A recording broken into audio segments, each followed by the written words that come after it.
Hi అండి, మీరు బాగున్నారా? మేము బాగున్నామండి. మా అమ్మగారు గింజ రొట్టెలు వేస్తారంటండి, చూద్దాం రండి. అమ్మా, ఎలా వేస్తారమ్మా గింజ రొట్టెలు? గింజ రొట్టెలు ఏముంది, అమ్మవారుకుంటాం కదమ్మా. ఆ గింజ ఉంటుంది కదా, ఆ గింజలో కలుపుకోవాలి. బియ్యం పిండి ఉంటుంది కదా, బియ్యం పిండి, ఆ బియ్యం పిండి కొంచెం దోశల పిండిలా కలుపుకోవాలి అందులో. నాకు డౌట్, ఆ గంజి వేడిగా కలుపుకోవాలా చల్లగా ఉండగా కలుపుకోవాలా? వేడిగా మీద కలుపుకోకూడదు, కొంచెం గోరెచ్చగా ఉండగా కలుపుకోవాలి. లేకపోతేనేమో వేడి మీద కలిపితే పిండి ఉడికిపోతుంది, ఒండ్ల కింద గడ్డ అయిపోతుంది, ఉడికిపోయి ఇంకా కట్టు రాదు. వేసుకున్నా తిన్నా బాగోదు. అది వేడి కాకుండా చల్లారి కాకుండా గోరెచ్చగా సమానంగా చూసుకుని కలుపుకోవాలి. దానికి పదును కుదరాలి బాగా. ఇంకేం వేస్తారమ్మా అందులో?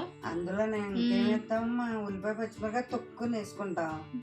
ఇప్పుడేమో ఇది వరకు నేను శనకల్లో తొక్కేవాడు. మరి మా ఇంటికాడ శనకలు లేదు కదా, మరి మిక్సీ అంటే బాగా మెత్త పెట్టుకోకుండా కచ్చపిచ్చి పెడితే సరిపోతుందమ్మా.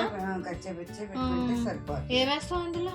అందులో ఉల్లిపాయ పచ్చిమిరకాయ, అల్లం, జీలకర్ర, ఉప్పు మొత్తం అన్ని కలిపి మిక్సీ పెట్టమంటావా? కావాల్సినవి వేసుకుని సరిపాటుకి వేసుకుని అప్పుడు కలుపుకొని వేసుకుంటే అట్టు త్వరగా వచ్చి చాలా గంజ రొట్టె అసలు బాగుంటుంది. చాలా మా పిల్లలు చిన్నపిల్లలు అప్పుడు కాంచి అన్నవాసులు కాంచి అదే వేస్తాం ఎక్కువ.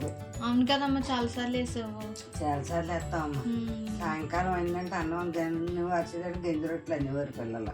అవును, వేసేదాన్ని చిన్నపిల్లప్పుడు. ఇప్పుడు మనవాళ్ళకి అడుగుతున్నారు, మనవాళ్ళు అడిగేటప్పటికి వేసేస్తున్నావే. వేయాలి కదమ్మా. పొద్దున్నే లేసి అన్నం వచ్చేసావమ్మా.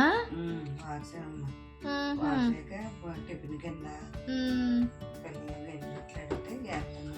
అదేలేనమ్మా, మనవాళ్ళు అడిగేటప్పటికి వేసేస్తున్నావు. అదేలే వడ్డీ ముద్ద అంటారు చూసావా, అలాగా. సరేనండి, మరి గింజ రొట్టెలు ఇలా వేసుకోండి మీరు కూడాను.